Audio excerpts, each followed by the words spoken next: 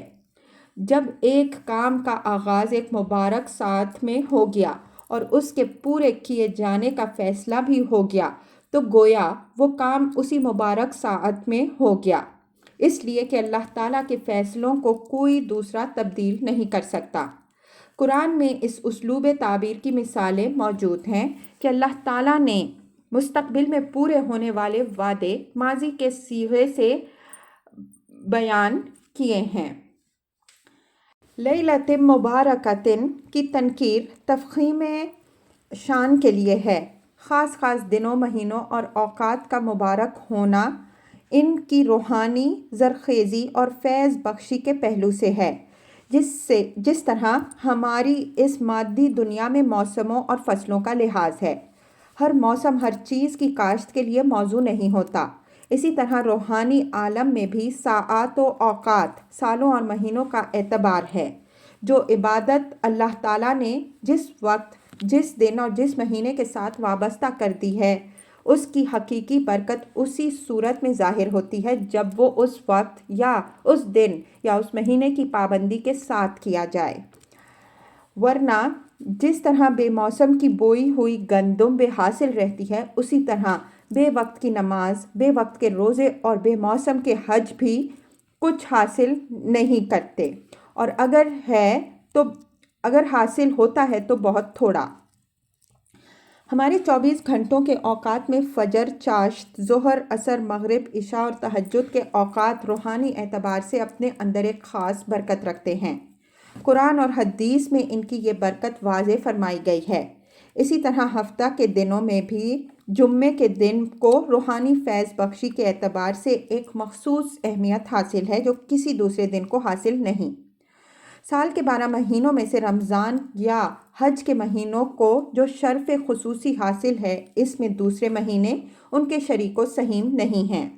علی ھذا القیاس رمضان کے آخری عشرہ کی راتوں میں سے ایک رات اللہ تعالیٰ نے مخصوص کر دی ہے جس میں وہ اپنے ملائکہ مقربین کے ذریعے سے اس دنیا میں معمور ملائکہ کو اپنے سال بھر کے پروگرام سے آگاہ فرماتا ہے کہ وہ ہر حکم کو اس کے مقررہ وقت پر نافذ کریں۔ اس طرح کی ایک رات میں رب العزت نے قرآن نازل فرمایا تاکہ اس کے ذریعے سے لوگوں کو انذار کیا جائے اور اس دنیا کی ہدایت کے لیے ایک آخری رسول کی بعثت کی شکل میں جو رحمت مقدر تھی وہ ظہور میں آئے۔ اس کا حوالہ دینے سے مقصود اس حقیقت کا اظہار ہے کہ اس قرآن کا نزول نہ کوئی اتفاقی واقعہ ہے، نہ یہ کوئی بے وقت کی راگنی ہے، نہ یہ بے موسم کا کوئی خودرو پودا ہے، نہ یہ کوئی من گھڑت چیز ہے، بلکہ یہ اس اسکیم کا ظہور ہے جو اللہ تعالیٰ نے اپنی خلق کی اصلاح و ہدایت کے لیے پسند فرمائی ہے۔ چنانچہ اس مبارک رات میں اس کو اس نے اتارا ہے جو تمام امور حکمت کی تقسیم کے لیے خاص ہے۔ پس جن لوگوں کے لیے یہ اتاری گئی ہے ان کا فرض ہے کہ وہ اس کے شایان شان اس کی قدر کریں، ورنہ یاد رکھیں کہ جو چیز اللہ نے اس شان و اہتمام کے ساتھ اتاری ہے اس کی ناقدری وہ کبھی معاف نہیں فرمائے گا۔ یہ کوئی ہوائی چیز نہیں ہے کہ اس کو مذاق میں اڑا دیں اور یہ اڑ جائے۔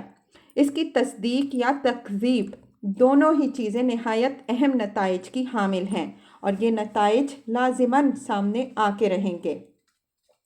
اِنَّا كُنَّا مُنذِرِينَ، یہ قرآن کے مقصد نزول کا بیان ہے کہ اللہ تعالیٰ کی اسکیم میں یہ بات رہی ہے کہ جس طرح پچھلی قوموں کو ان کی نافرمانیوں پر ہلاک کرنے سے پہلے ان کو تمام خیر و شر سے آگاہ کر دیا گیا، اسی طرح اہل عرب کو بھی ان کی نافرمانیوں پر سزا دینے سے پہلے اچھی طرح آگاہ کر دیا جائے تاکہ ان میں سے جو ہدایت قبول کرنا چاہیں وہ ہدایت قبول کر لیں، اور جو ہدایت نہ قبول کریں ان کے لیے کوئی عذر نہ باقی رہ جائے۔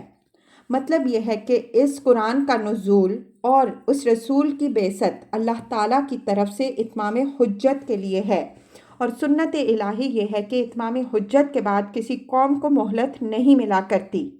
اس وجہ سے ہر شخص کا فرض ہے کہ وہ جو قدم اٹھائے یہ سوچ کر اٹھائے کہ ایک فیصلہ کن مرحلہ اس کے سامنے ہے، اس کو دو چیزوں میں سے ایک کا انتخاب کرنا ہے، ابدی بادشاہی یا ابدی ہلاکت۔ فیہا یفرق کل امر حکیم، یہ اسی شب مبارک کی تعریف ہے کہ اس میں تمام مبنی بر حکمت امور کی تقسیم ہوتی ہے۔ اس آیت کو اگر سورہ قدر کی روشنی میں دیکھیے تو معلوم ہوتا ہے کہ اس رات میں اللہ تعالیٰ اپنے ملائکہ مقربین کو زمین سے متعلق تمام امور کلیہ سے آگاہ فرماتا ہے، اور وہ ان سے زمین میں مامور ملائکہ کو آگاہ کرنے میں اللہ تعالیٰ کے لیے مقرر کیے ہوئے نقشہ کے مطابق اس کے حکم کی تعمیل کرتے ہیں۔ امر کے ساتھ حکیم کی صفت اس حقیقت کے اظہار کے لیے ہے کہ اللہ تعالیٰ کا کوئی حکم بھی حکمت سے خالی نہیں ہوتا۔ وہ کسی قوم پر عذاب نازل کرنے کا فیصلہ کرتا ہے تو بھی اس کے عدل و حکمت پر مبنی ہوتا ہے، اور اگر کسی قوم پر اپنی رحمت نازل فرماتا ہے تو وہ بھی اس کے عدل و حکمت پر مبنی ہوتی ہے۔ یہ مخاطبوں کو تنبیہ ہے کہ اس وقت جو مرحلہ تمہارے سامنے ہے اس کے ہر پہلو پر سنجیدگی سے غور کرو۔ اگر تم نے لا ابالیانہ روش اختیار کیے رکھی اور خدا کی ایک مبنی بر حکمت اسکیم کے تقاضے پورے نہ کیے تو اس کے نتائج خود تمہارے حق میں نہایت مہلک ہوں گے۔ امرم من عندنا انا کنا مرسلین، امرن کا نصب علی سبیل الاختصاص ہے، اور مقصود اس سے اس تقسیم امور کی اہمیت و عظمت کو واضح فرمانا ہے کہ یہ جو کچھ بھی ہوتا ہے خاص امر الہی سے ہوتا ہے، اس میں کسی اور کو دخل نہیں ہوتا۔ اس وجہ سے بندوں پر واجب ہے کہ اس کو کائنات کے بادشاہ حقیقی کے خاص فرمان کی حیثیت سے قبول کریں اور سچے جذبہ انقیاد کے ساتھ اس کے ہر حکم کی اطاعت کریں۔ اگر انہوں نے اس کو رد کیا، اس کا مذاق اڑایا اور اس کی تکذیب کی تو یاد رکھیں کہ یہ اس کائنات کے بادشاہ حقیقی سے بغاوت ہوگی جس کی سزا بڑی ہی ہولناک ہے۔ انا کننا مرسلین، یہ بالکل انا کننا منذرین کے ہم وزن جملہ ہے۔ جس طرح اوپر والی آیت میں قرآن مجید کی نزول کا مقصد انذار بتایا ہے، اسی طرح اس آیت میں یہ حقیقت واضح فرمائی ہے کہ اللہ تعالیٰ کی اسکیم میں یہ بات پہلے سے طے تھی کہ وہ بنی اسماعیل میں ایک رسول مبعوث فرمائے گا جو بنی اسماعیل کے لیے بھی باعث رحمت ہوگا اور تمام خلق کے لیے بھی۔ یہ اشارہ ان پیشن گوئیوں کی طرف ہے جو حضرت ابراہیم علیہ السلام، حضرت موسیٰ علیہ السلام اور حضرت مسیح علیہ السلام سے منقول ہیں، اور جن کا حوالہ ان کے محل میں ہم دے چکے ہیں۔ مطلب یہ ہوا کہ اس رسول کی بعثت اسی اسکیم کے تحت ہوئی ہے اور ٹھیک اس رات میں ہوئی ہے جو اس طرح کے امور مہمہ کے ظہور کے لیے اللہ تعالیٰ کی طرف سے مقرر ہے۔ رحمتم من ربک انہ هو السمیع العلیم، یہ ارسال رسول کا مقصد واضح فرمایا اور خطاب رسول اللہ صلی اللہ علیہ وآلہ وسلم سے ہے کہ تمہارے رب نے تم کو اپنی جانب سے ایک عظیم رحمت کے طور پر مبعوث فرمایا ہے۔ اگر لوگوں نے تمہاری قدر نہ کی تو تمہارا کچھ نہیں بگاڑیں گے، اپنے ہی کو اللہ کی سب سے بڑی رحمت سے محروم کریں گے۔ آیت 3 میں رسول کے منذر ہونے کا ذکر تھا۔ اس آیت میں اس کے رحمت و بشارت ہونے کی طرف اشارہ ہو گیا، اور یہ دونوں باتیں ایک ہی حقیقت کے دو پہلو ہیں۔ جو چیز سب سے بڑی رحمت ہوگی وہ سب سے بڑی نقمت بھی بن سکتی ہے اگر اس کی قدر نہ کی جائے۔ یہاں یہ امر پیش نظر رہے کہ انذار کے پہلو کو مقدم رکھا ہے، حالانکہ قرآن کے نزول اور رسول کی بعثت سے اصل مقصود خلق پر رحمت ہوتا ہے۔ اس کی وجہ وہی ہے جس کی طرف سورہ کے عمود پر تقریر کرتے ہوئے ہم اشارہ کر چکے ہیں کہ اس سورہ کا اصل مزاج انذار ہے۔ اِنَّهُ هُوَ السَّمِيعُ الْعَلِيمُ۔ ان صفات کے حوالے میں ایک پہلو یہ ملحوظ ہے کہ اس کائنات کا رب ایک دانا و بینا ہستی ہے۔ وہ اپنی خلق کو شتر بے مہار بنا کر نہیں چھوڑ سکتا۔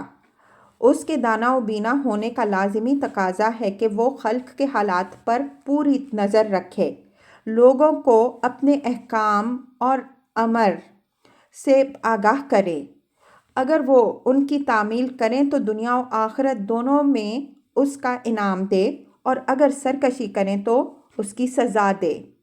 دوسرا یہ کہ اس وقت اللہ تعالیٰ کی کتاب اور اس کے رسول کے ساتھ قریش کے لیڈر جو کچھ کر رہے ہیں، خدائے سمیع و علیم اس سے بے خبر نہیں ہے۔ ہر بات اس کے علم میں ہے، اور جب ہر بات اس کے علم میں ہے اور کوئی چیز بھی اس کی قدرت سے باہر نہیں ہے، تو نبی صلی اللہ علیہ وآلہ وسلم اور اہل ایمان رضی اللہ عنہم علیہم اطمینان رکھیں کہ جو کچھ اس کی حکمت کا تقاضا ہوگا وہ لازماً ظہور میں آئے گا، کوئی چیز بھی اس کی راہ میں مزاحم نہ ہو سکے گی۔ ان آیات کے مقدرات کو اچھی طرح سمجھنے کے لیے سورہ قصص کی آیت 45 تا 46 کے تحت ہم جو کچھ لکھ آئے ہیں اس پر ایک نظر ڈال لیجئے۔ رب السماوات والارض وما بینہما ان کنتم موقنین۔ یہ مخالفین کو وعید اور بڑی ہی سخت وعید ہے۔ فرمایا کہ اس انذار و تبشیر کو محض ہوائی بات نہ سمجھو جو محض تم پر دھونس جمانے کے لیے کہی جا رہی ہے، بلکہ یہ آسمانوں اور زمین اور ان کے درمیان کی تمام چیزوں کے خداوند کی طرف سے ہے۔ مطلب یہ ہے کہ جب وہی ہر چیز کا مالک اور خداوند ہے تو کس کے امکان میں ہے کہ اس کے کسی ارادے میں مزاحم ہو سکے۔ اگر وہ لوگوں کو پکڑنا چاہے تو جب چاہے پکڑ لے، کوئی اس کو بچا نہیں سکتا، اور اگر وہ کسی کو کچھ بخشنا چاہے تو جو چاہے بخش دے، کوئی اس کو چھین نہیں سکتا۔ ان کنتم موقنین، یہ مخاطبوں کو ملامت ہے تو یہ حقیقت بالکل بدیہی، لیکن کسی چیز کے ماننے کے لیے صرف یہ بات کافی نہیں ہے کہ وہ بالکل واضح اور بدیہی ہے، بلکہ یہ بھی ضروری ہے کہ آدمی کے اندر اس کے ماننے کا ارادہ پایا جاتا ہو۔ اگر یہ ارادہ کسی کے اندر موجود نہ ہو تو بدیہی حقیقت کا بھی وہ انکار کر بیٹھتا ہے، اور کوئی بڑے سے بڑا منطقی بھی اس کو قائل کرنے پر قادر نہیں ہوتا۔ لا الہ الا ہوا یحیی و یمیت ربکم و رب آبائکم الاولین۔ یہ اوپر والے مضمون ہی کی تاکید مزید ہے کہ اس کے سوا کوئی الہ نہیں جس کی سفارش تمہارے کچھ کام آ سکے۔ زندگی اور موت سب اسی کے اختیار میں ہے۔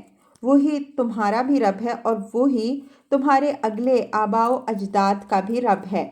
اگر تمہارے آباء و اجداد نے اس کے سوا کسی اور کو پوجا تو یہ ان کی سفاہت و جہالت ہے۔ ان کی تقلید کو اپنے لیے دلیل نہ بناؤ ورنہ پرائے شگون پر اپنی ناک کٹوا بیٹھو گے۔ بل ہم فی شک یلعبون، یعنی یہ انذار و تبشیر ہے تو ایک امر واقعہ جس میں کسی ذی ہوش کے لیے شک و شبہ کی گنجائش نہیں ہے، لیکن یہ لوگ اپنی خواہشوں کے ایسے غلام ہیں کہ جب تک اس چیز کو اپنی آنکھوں سے نہ دیکھ لیں گے جس سے ان کو آگاہ کیا جا رہا ہے، اس وقت تک ماننے والے نہیں۔ اس وجہ سے شک میں پڑے ہوئے کھیل رہے ہیں اور اس کا مذاق اڑا رہے ہیں۔ یہ نبی صلی اللہ علیہ وآلہ وسلم کے لیے تسلی ہے کہ زندگی کے معاملات میں جن لوگوں کی روش لاابالیانہ ہے، ان کو قائل کرنا تمہارا کام نہیں ہے۔ یہ لوگ اس وقت قائل ہوں گے جب عذاب کا تازیانہ دیکھ لیں گے، تو ان کو ان کے حال پر چھوڑ دو۔